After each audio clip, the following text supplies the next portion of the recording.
Ito yung nakakainis sa ating mga nagmumotor.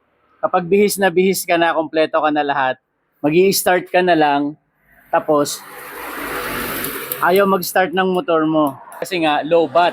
Nakakainis talaga. So wala tayong choice kung hindi baklasin natin yung baterya at i-charge natin. So no choice tayo kung hindi baklasin natin. So kailangan din pala talaga tong tools na to, no? Kahit magbaklas ka ng baterya, kailangan natin. So baklas na yung baterya natin. Doon ko na i-charge sa loob ng bahay. Ito yung ating battery charger na gagamitin. Bago natin isaksak yung ating battery charger, siguraduhin muna natin na na-clip na natin to. Yung positive, dyan natin siya sa red i-clip. Yung negative naman dito natin sa black i-clip. Ito na yung ating charger. Grabe, ang baba lang ng load niya. Okay, so mga ilang minutes lang natin yan i-charge. Then babalikan ko na lang kapag i-start na tayo dun sa motor. Siya nga pala, mga may motor dyan o may sasakyan, baka gusto nyo rin magkaroon ng ganito. Para kapag kalobat ang inyong battery, tatanggalin nyo na lang sa motor o sa inyong sasakyan, then i-charge nyo na lang sa bahay. Plug and play lang naman, wala nang ibang gagawin.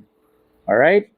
Nagandahan dito sa ating battery charger, meron na siya mga indicator kung ano ba, charging ba yung battery natin. As per recording nga natin, nag-charge tayo simula ay 11:46. Alright, so naka 5 minutes charging na nga tayo and gusto ko na siyang tanggalin. Titignan natin kung kaya niya na bang paandarin yung motor sa 5 minutes na charging lang natin. Nagsimula tayo kanina dito, 14.2 yung voltahe niya. Ngayon, 15.5.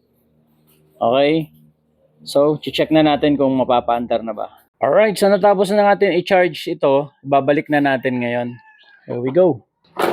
Okay, so madali lang naman tandaan to kasi positive to positive, negative to negative. Maligpitan na natin. Ito nga palang gamit ko, meron tong 8, 9 at saka 10. Magandang gamitin to para sa mga motor talaga. Alright, di naman kailangan mahigpit na mahigpit. Moment of truth, start na natin. Alright.